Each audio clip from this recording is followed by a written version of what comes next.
Hi everyone, welcome to new blog of আমাদের রূপকথা। আজকে কোজাগরী লক্ষ্মী পুজো, আর এখানেই রয়েছি আমি, কারণ আমরা একটা লক্ষ্মী পুজো যেরকম সবার বাড়িতে হয় আমাদের বাড়িতেও হবে। তো আজকে ওটারই তোড়জোড় করছি। হ্যাঁ, আমি রয়েছি ভোগের দায়িত্বে, ওখানে মা আছে পুজোর সাজ সরঞ্জাম সব গোছানোর দায়িত্বে। তো চলো তোমাদেরকে একটু দেখাই আমরা কেমন প্রিপারেশন করছি। এই আমাদের সাজ সরঞ্জাম চলছে সব ঠাকুরে, এখানে এরকম সাজানো হয়েছে, এখানে সব কিছু প্রস্তুতি চলছে। আর এইদিকে রান্নাঘরে রান্না বান্না চলছে ভোগের। কি রান্না হচ্ছে এখন? এখন ফুলকপি আলুর তরকারি হচ্ছে, আর এখানে হয়ে গেছে ফুলকপি আলুর তরকারি হচ্ছে। এখানে দেখো, এখানে 5 রকমের ভাজা, এটা হয়ে গেছে। আর এখানে হচ্ছে পায়েস আর চাটনি, এই চাটনিটা হয়ে গেছে। এরপর কি হবে? খিচুড়ি? এরপর খিচুড়ি হবে। খিচুড়ির জন্য এই যে চাল আমি হালকা করে একটু ভিজিয়ে রেখেছি, আর আচ্ছা। ডাল আছে, মানে এটা নর্মাল খিচুড়ি হবে, মানে সবজি ছাড়া, যেটা চাল ডালের নর্মাল খিচুড়ি। হ্যাঁ ঠিক আছে, চলো করে নাও। আমাদের পুজোর সব জোগাড় জানতে রেডি হয়ে গেছে, এই সব সাজানো হয়ে গেছে। এখানে আমরা সব শাড়ি পরে রেডি, দাদা কোনোভাবে একটা করেছি আর কি, ভালো করে করিনি, বাড়ির বাইরেই তো থাকবো। রেডি হয়ে গেছে, বাবা আমরা বসে এত যাচ্ছে। ধুনো দিয়েছি যে সব সাদা হয়ে যাচ্ছে। চল বসা যাক এবার পুজোতে। আমাদের বাড়িতে এবার পুজোটা দীপমই করেছিল, যদিও ওর কোনো প্ল্যান ছিল না করবে বলে, বাট ও জেনারেলি খুব সুন্দরভাবে সুষ্ঠুভাবে পুজো করে, তাই এবারও লক্ষ্মী পুজোটা ওই সেরে নিচ্ছিল। তো দেখো আমাদের আয়োজনটা ঠিক এরকম হয়েছিল, মা আর আমি মিলে যেরকম পেরেছি মা লক্ষ্মীকে সেভাবেই সাজিয়ে দিয়েছি। আর দীপম মন থেকে খুব নিষ্ঠা ভরে পুজোটা করছিল। ও মানে আমরা দুজনেই খুব স্পিরিচুয়াল কিছু কিছু ক্ষেত্রে, তো ও সেই জিনিসটা খুব সুন্দরভাবে পালন করে। আর মা লক্ষ্মীকে এত সুন্দর স্পষ্ট উচ্চারণের মাধ্যমে ও বন্দনা করছিল, খুব ভালো লাগছিল আমাদের সবার।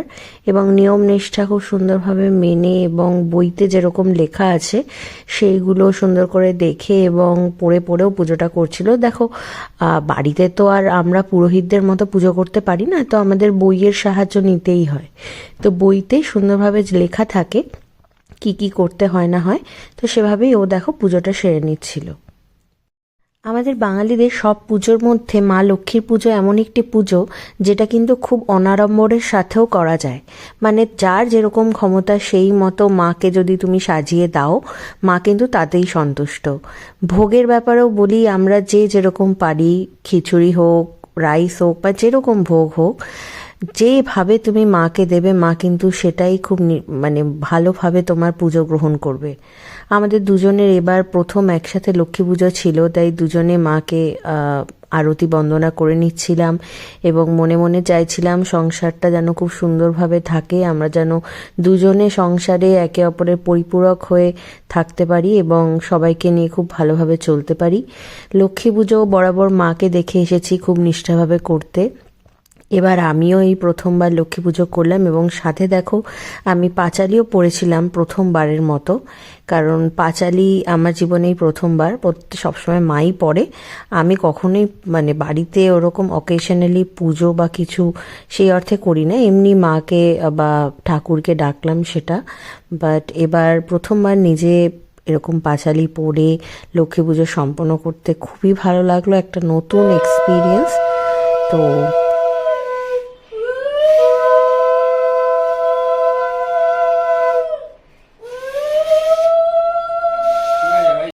আমাদের পুজো সম্পন্ন হলো এক্ষুনি। হ্যাঁ, তোমাদেরকেও কিছু কিছু টিপস দেখালাম। দীপম আজকে আমাদের বাড়ির পুজো করলো, আর যে কোনো পাপাও করতো আর কি, কিন্তু লাস্ট মোমেন্টে ওই বললো আমি করি। হ্যাঁ, আমি সেই সকাল থেকে অ্যাকচুয়ালি মানে তালে বলে আমারও কিছু খাওয়া হয়নি। আর আমরা আজকে সবাই বাড়ির সবাই উপোস, হ্যাঁ 4 জনই উপোস করেছিলাম। আমি আর মা করেছিলাম, পাপারও হচ্ছে মানে আনইনটেনশনালি উপোস। না, ইনিশিয়ালি পাপাও করেছিল, কারণ পাপা ভেবেছিল পুজোটা করবে।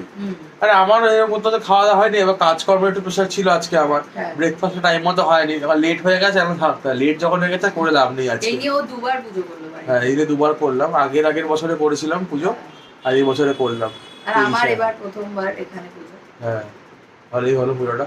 হ্যাঁ, তো এবার মা ভোগটা নিবেদন করা হয়ে গেছে, তো একটু পরে তারপরে আমরা প্রসাদ গ্রহণ করবো। আমরা প্রসাদ নিয়ে চলে এসেছি, মা আমাদের প্রসাদ দিল বেড়ে। দিবম অলরেডি খাওয়া শুরুও করে দিয়েছে, আমি এবার খাবো। আমরা এখন ঘুরতে ঘুরতে একটু বেরোলাম, বাড়িতে তো সারাদিন ছিলাম পুজো বাচ্চার কারণে। তো এখন একটু বেরিয়ে আমরা এসেছি হাইল্যান্ড পার্কে। এখানে হাইল্যান্ড পার্ক আমাদের কাছাকাছি। দাঁড়া হ্যাঁ, এখানে গান হচ্ছে তো একটু। তো আমরা এখন এসেছি আর কি হাইল্যান্ড পার্কে, ও ফার্স্ট টাইম। আমি এর আগে কখনো আসিনি হাইল্যান্ড পার্ক। চলো তো একটু ঘুরছি, বাস এমনি হেঁটে হেঁটে ঘুরছি, আর কিছুই না। হ্যাঁ, আই থিঙ্ক এমনি জাস্ট ঘুরছি এখন আর কি। একটু বাইকও চালালাম, অসংখ্য একটুখানি ঘুরেও আনলাম। তো আজকে আবার রাত্রিবেলা আমরা সিনেমা দেখতে যাব, তো সেই টিকিট কেটেছি, রাত্রিবেলা শো অনেক রাতে। তো এখন তাহলে হাঁটি একটু, দেখা যাক, একটু ঘোরাফেরা করে নিই এখানে, তারপরে বাড়ি যাবো। আমরা অ্যাক্রোপলিসে পৌঁছে গেলাম। এখানেই আজকে সিনেপলিসে আমাদের টিকিট বুক করা হয়েছে। কি সিনেমা দেখবো? কান্তারা। চলো চলো, লেটস গো। কোন দিক থেকে ঢুকবো আমরা? এটা বন্ধ? ঘুরতে হবে তাহলে, এইদিকে যদি বন্ধ থাকে। उस समय की है जब कदम बनवासी पर नाच कर रहे थे। আমরা সারাদিন পরে এই সিনেমাটা দেখতে গেছিলাম, কান্তারা। এটা একটা সাউথ ইন্ডিয়ান সিনেমা। তো কি বলবো এই মুভিটার ব্যাপারে, তোমরা জানি না কজন দেখেছো, যদি কেউ না দেখে থাকো, it's a highly recommended movie, kindly দেখো। অভূতপূর্ব একটি মুভি। এই যিনি অ্যাক্টর আছেন, যিনি মেন কান্তারা চরিত্রটা করেছিলেন, ঋষভ শেট্টি, কি অসাধারণ অ্যাক্টর উনি। মানে একটা ওদের ওখানকার এক ভগবানের চরিত্রকে ফুটিয়ে তোলা কিন্তু খুব একটা মুখের কথা নয়। সেখানে ওনার এই অনবদ্য অভিনয়, মানে দর্শকের মন কাড়বেই। তো Kantara is a cult classic movie. এর আগের পার্টটাও যদি না দেখে থাকো, কাইন্ডলি দেখো গিয়ে। আর এই পার্টটাও এখন হয়তো হলে আসবে না এটা, বাট বিভিন্ন পোর্টালে তোমরা নিশ্চয়ই এটা দেখতে পাবে, বিট হটস্টার আর নেটফ্লিক্স, কোথাও একটা দেখতেই পাবে। কাইন্ডলি মুভিটা দেখো, ওয়াচ করো, অসাধারণ একটি মুভি। তো এভাবেই আমরা সারাটা দিন লক্ষ্মী পুজো করে এবং বাড়িতে সবার সাথে প্রসাদ ভাগ করে খেয়ে আর রাত্রে নিজেদের মতো একটু সময় কাটিয়ে দেখলেই তোমরা, আমরা একটু মানে হাইল্যান্ড পার্কে গেছিলাম, তারপরে রাত্রেবেলায় অ্যাক্রোপলিসে কান্তারাটা দেখছি, অসাধারণ লাগছে। তো এভাবেই দিনটা কাটালাম।